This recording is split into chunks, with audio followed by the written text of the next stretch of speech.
Okay, the reason I got you guys here today, I want to talk about something very serious. No, I'm just kidding. Go ahead.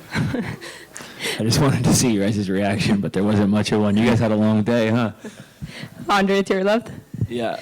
How are you? I believe this is your first fight in front of a crowd since January 2020. Yeah. Is that correct? Yeah, so how does it feel? I know it's quote-unquote enemy territory, but how does it feel to be fighting in front of a crowd again? I haven't put too much thought into the fact that it's enemy territory. I'm just excited to fight in a big cage, big arena, big show, all that excitement that fans bring. It's enemy territory, I guess, because he's from here and I'm not. But to me, like, if you're a fan that pays your hard-earned money to support what we do, then I don't know, you're not an enemy. Like, if you show up and you boo me, you're still giving energy to what we're doing, and you're still taking part in this thing that we do. So I'm excited to fight in front of a crowd again, whether they're rooting for me or not. It's exciting. And at this point in your career, do you like the travel and stuff like that, or would you rather fight close to home? I'd rather fight close to home probably, but if I had the choice. But I've gotten to do that so many times that it's nice to kind of switch things up and mix things up a little bit, you know, and be able to explore a new part of the world with my team, my girlfriend, and people that I love, and, you know, have some new experiences and some new places. And after I win this fight Saturday, I'm going to go to explore a little bit, go to Rome and you know, see some great historical stuff. I'm a history nerd, so to be able to go see some historical stuff might come as a surprise to you guys, but there's not a lot of history in Northern California. I love Northern California, but there's not a lot of coliseums and old buildings and history. So it's cool to be in Europe and see all these old buildings and see all this history, and it's been a great experience. So yeah, as much as I'd like to fight close to home, that's nice. It's also a beautiful experience to travel the world and get to do what you love. And I know you said you didn't pay too much mind to the whole enemy territory thing, but you have excelled before. You've beaten Felipe Arantes in Brazil, Mowgli Benitez in Mexico. So is there part of it that maybe I beat Artem in Poland, which is close enough, like whatever, you know. Yeah. So it's part of you kind of thrive in that position, maybe? Yeah, it's just a fight, you know. Like, I've done this so long, and you know, there's still always going to be nerves and excitement, and but I've done this for so long, and I've been doing this is my whole life. This is my whole career. This is what I am, you know. So it doesn't matter where we're at or who's watching or whatever is going on outside the cage. There's just me and him in the cage, and as long as I perform the way I know I can perform it, nothing else really matters. And Nathaniel is 2-0 since moving up to featherweight. Was he on your radar at all? Yeah, I mean, I was aware of him. He's a great fighter. He's you know, he came up from 35, and he was good at 35 as well too. Yeah, he's a great fighter, and I look forward to testing myself against him. One last one from me. There's been a lot of debate on who the featherweight GOAT is. Wanted to get your opinion on who you think the greatest featherweight of all time is. I would say Artem Lobov. I beat him, so you're looking at him. Thank you. No, Jose Aldo is the answer for me. Jose Aldo is the answer for me. Jose Aldo is on my Mount Rushmore. I think Jose Aldo is an incredible fighter, once-in-a-lifetime fighter. He's incredible. I think you got to throw Max Holloway's name in there too. Shout out to Max Holloway. I love the dude. He's a great person, and he was a great champion. And also a lot of respect to Volk, because Volk has been doing some really special things. It's been cool to see everything that Volk has accomplished. So, yeah, I mean, those are all, like, everyone that's a 45er is my competition, but I don't have any, like, jealousy or envy. Like, that's not a trait that I have. Like, I'm focused on myself. So I can look at someone like Volk and, like, it's really cool to see what he's done. Holloway I consider a friend, and I loved seeing Holloway win fights and do well. But to me, the GOAT at 45 is Aldo. It'll always be Aldo. Andre, this year is the UFC's 30th. Yeah. You've been in the UFC for a third of that. I think in October it'll be 10 Well, I'm going to head out. It'll be 10 years. Yeah. What's the secret to being able to stick around on the sport's biggest stage for that long? I don't know. It's a good question. It's like people have asked me about that 10-year mark. I think September is 10 years. People have asked me about that 10-year mark a lot this weekend. And it's a weird thing. Like, it doesn't feel like 10 years. You just wake up one day and you've been doing it for 10 years. I think the secret is just really doing what you love, being passionate about what you love, staying young at heart. I'm also a student. I'm always learning. Like, I learn from guys who are younger than me. I learn from guys who are older than me. I learn from guys who are retired. I learn from guys who aren't even in the UFC yet. I learn from everyone. I'm a student, and I don't think of myself like this 10-year veteran. I'm not like, in my head when I think of myself, I'm not a 33-year-old guy who's done this forever and has all the answers and has been through everything twice. I'm still 23. I'm still new. I still have a lot to prove. I'm still excited and young. And this is my mentality. Like, I don't feel 33. I don't feel like a 10-year veteran. I don't feel like a guy who's done everything. Like, I feel like a young, hungry kid. Like, I love this shit. I think when you do what you love, you could do it forever, you know? And, I've said this a few times this weekend, like, Jim Miller looks the best he's ever looked. Dustin Poirier looks the best he's ever looked. Glover Teixeira just won a belt at 42. Like, you guys might be stuck with me for another 10 years, dude. I'm not going anywhere. Like, I've been in the UFC 10 years, but I'm only 33. Like, you guys are stuck with me. And I love the sport. I ain't going anywhere. So I think that's part of it, you know? Part of the longevity is just that I really love this shit, and there's nothing else I would rather do. So over the course of those 10 years, what's been the biggest change you've seen in the sport, and what's been the biggest change you've seen in yourself over that period of time? The biggest change I've seen in the sport is the UFC really stepping up, stepping the game up, and getting the PI set, and like the PI nutritionist. So shout out to Charles. He's incredible, man. He's my nutritionist from the PI. You know, the PI does, they handle not handle because you're the one that still has to do the work, but they set you up for success in every step. Like, they'll help you with your food, they'll help you with your supplements, they'll help you with your sleep routine. The amount of resources that fighters have now is incredible.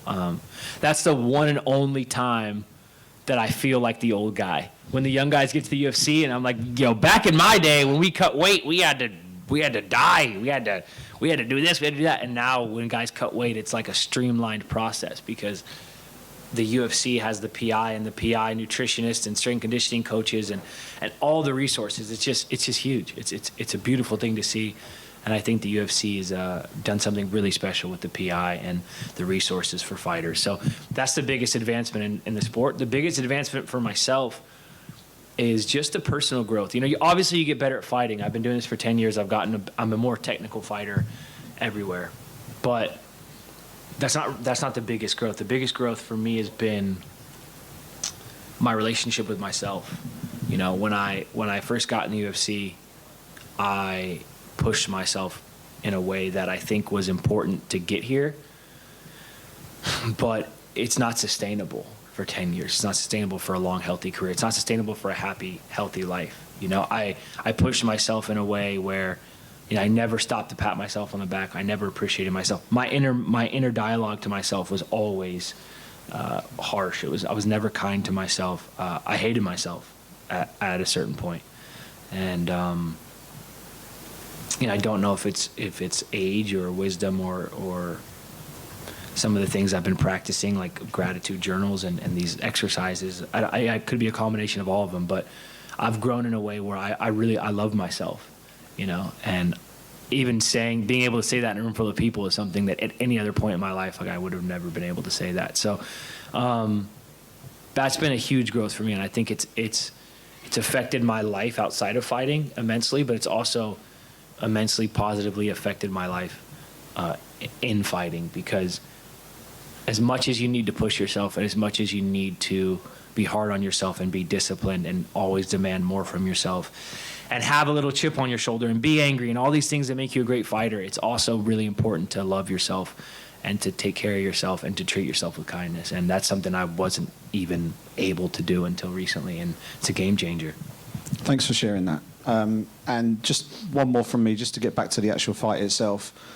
You look at Nathaniel Wood as an opponent You say he's come up from bantamweight, obviously, and he was doing okay at bantamweight, as you said. What do you see as an opponent, and where do you see your skills sort of matching up in the cage? Well, he's tough. He's aggressive. He's a dynamic striker. He's a high-level fighter. You know, I think everyone at this level, at this day and age in MMA, is going to bring a complete, well-rounded game, and I would say the same for him. You know, he's tough. He's got great boxing. He's got great low kicks. He trains with Brad Pickett, I believe. He's obviously got a wealth of experience. You know, Brad Pickett's a legend, and he's got him in his corner. You know, I've got Danny Castillo, who's another legend. It's like, this is the game now. You know, like, we're all dudes who are good at everything. We've got veterans of the sport in our corner, and we're going to put on a show for you guys. Appreciate it. Thank you. Andre, just over here. You know, you've been in there with some of the best in the division. Where do you see your strengths in this fight? I think I'm better everywhere, to be completely honest. I think I'm a better striker. I'm a better grappler. I don't know how much of that you'll see. I think it's going to be a pretty exciting striking battle. Bit of a pissing contest probably, because the crowd will be cheering and he'll want to put on a show and I'll want to put on a show. But I just think I match up. The way that I'm built like an alien. I'm 5'11". I got 74-inch reach. I got long, skinny legs. I'm a creature, you know. I'm built for fighting. I got crazy. My feet are like, I wear a size 13 shoe. Like, I'm built to fight. I'm built to throw head kicks. I'm built to throw body kicks. I'm built to throw punches. I match up well with everyone in this division. Like, there isn't a 45 where I don't match up with, you know. And this is no exception. It's going to be really exciting. And you were forced out of your last fight in February due to emergency eye surgery. Can you talk a little bit about that? Yeah, it's just a little freak accident thing in training, you know, no big deal. Like, it sounds worse than it is. Emergency eye surgery sounds like worse than it is. Was no big deal. Just a little freak accident type thing in training. Kind of a blessing in disguise. It's just a reminder, like, what we do is dangerous sometimes. You know, you gotta treat it for what it is. Like, you get used to just clocking in and out of your job. You go to training, you go home, but it's not. It's a little reminder that what we do can be dangerous, and you got to treat it with respect and appreciation. And in a way, it was a blessing in disguise, because I don't think there's ever been a period where I had a 3-month period where I had to just, like, go slow, like, settle my ass down, and if I wanted to train, it had to be slow technique, you know. And so it was really good for me. My body got to heal up, and you know, everything is about how you frame it, right? So, yeah, I had a little emergency surgery, but the surgery was a success, and I got to spend 3 months working on technique, and it was really good for me, and my body got to heal up, and now I feel great. And you mentioned Volkanovski as one of the GOATs in the division. Yeah. What did you think about his performance against Yair? Obviously, Yair is someone that you've been in there with. Yeah, I thought it was incredible. I think Yair is an incredibly dangerous guy. I know from experience. It's another fight I would love to run back. Yair is an incredible fighter, and I thought the way that Volkanovski fought him was exactly how you have to fight him. You saw Frankie Edgar do it a few years before. I think Volkanovski did even better. I think Volkanovski's from a technical standpoint, like, a really special fighter, and you got to give credit where credit's due. And he has immense talent, and he's it's impressive the way that he sticks to game plans, the way he's able to implement game plans. When Volkanovski fights, the thing I respect about it the most is it doesn't seem to be that much chaos. Like, this sport is so chaotic. Being in a cage locked in with another dude can be so chaotic. So would you see him fight the way he fights, where he seems to be in real control for a lot of the fights? Very impressive. So, yeah, shout out to him. How do you think he does against Ilia Tapori, if that is next? That's exciting, man. Tapori is really, really good. Tapori's got very, very good boxing, from the very good defensive wrestling from the looks of it. So, hard to bet against Volk at this point, you know. But Tapori is tough. I'm not sure. To be completely honest, I learn by studying my contemporaries. I watch what they do. I take mental notes on everybody. Obviously, everyone does that. But I learn by watching, and when I watch them on Fight Night, like, I just watch the way everybody else would. You know, I'm not super, unless you're my teammate, like Josh Emmett or Darren Elkins, I'm screaming at the TV, throwing things. I'm like standing up, pacing around the room. But if you're another guy at 45, I just watch like anybody else watches. So I'm not sure how that fight will go, but it'll be fun to watch. And last one, you mentioned Max Holloway, and again, someone that you've been in there with. Yeah. He's got a fight coming up against the Korean Zombie. How do you think that goes down? Yeah, Max all the way. Max, yeah. If Max is fighting, I'm rooting for him. That's the homie. I got a lot of love for Max. Thank you. Yeah. Andre, you mentioned being in the UFC for nearly 10 years now. Other than, say, trying to go for a belt and stuff like that, what is there left for you to kind of achieve? Is there anything kind of on the list that you want to tick off, a fight in a certain place or anything like that? No, I've kind of, other than being a world champion, like I'm going to be the UFC Featherweight world champion. I know this in my heart. I believe this. My team believes this. I know that I have the skills to beat anyone in the world. I've fought in some of the best guys in the world in close fights. Some of them I've won, some of them I lost. I'm ready to make this run and go get that belt. So that's the top of the sport. That's the checklist. To me, everything else is bonus points. It's all fun. Like we're going to fight in England, cool. We're going to fight in Vegas, cool. We're going to fight over here, cool. We're going to fight this guy, cool. I go a lot of my obsessive compulsive trying to control like this neurotic thing where you try to make everything fit. You just take things as they come, man. Like you do your best and you be present in the moment and you take things for what they are and everything works out. So for me, it's like I'm going to be a world champion. This is the goal. This is what I'm going to manifest into reality, and all the details leading up to it, they'll come as they come, and I'll deal with them as they are. And I'm a fan of a really good pun, and your nickname is one of my favourite nicknames like that in the UFC. I'm a big fan of it. Is there a story behind it, or is it just a good pun? I mean, it's a good pun, but it's also just that, like, I'm a feeler. Like, I'm a sensitive guy. I'm not the typical fighter guy. Like, I'll cry at a movie. You know what I mean? I'm very affectionate, and like, Megan O'Leary gave me that actually. Really? Joe B's wife. Yeah, she started calling me that, and it just stuck instantly. And if you like a good pun, you got to talk to Michael Malott, because that guy's a machine, dude. Walk around with Mike Malott for like. He's in my corner this weekend. He's one of my best friends in fighting, man. He's a great person. It's my brother. Talk to Michael Malott for about 10 minutes and you'll get 10 puns. Like he's a machine. I've never seen anything like it. I'm not a pun guy, but that guy lives for it. For it. I'll have to do that. World-class pun guy, yeah. Well, just off the back of you saying about the kind of emotional side of things, is there a movie that makes you cry a lot? What movie doesn't? Dude, the beginning of Up, maybe, or Up, break your heart, dude. La La Land. Have you seen La La Land? I have, yeah. I'll put my fucking head through the wall, dude. Oh God, La La Land. What else? Babe, what's another movie that we watched recently? We just watched one, and I was like, "What was the movie we just watched in theaters?" Oh, Spider-Verse? Dude, I watched... Dude, all the Miles Morales family stuff? Dude, I'm a huge comic book guy. My office in my house is just like, one wall is just every like, video game system I've ever owned. Like I have my PS1 from 1996, the first PS1 I ever got. So I have PS1 through 5. I have a Super Nintendo, a Sega Genesis. That's one wall, and then the rest of the walls are just covered in they're just comic book shelves for comic books. So I'm a huge comic book guy. So I was gonna go watch Spider-Verse anyways.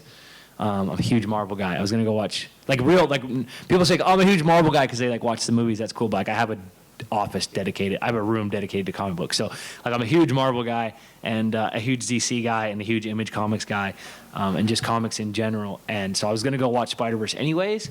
But it had no business making me cry the way that it did. Because it's a fucking cartoon. It should not have made me cry the way it did. Love it. Thanks very much, man. Thank you. Anybody? We're done? Good? I don't want to talk to you guys anyways. Just kidding. Thank you, guys.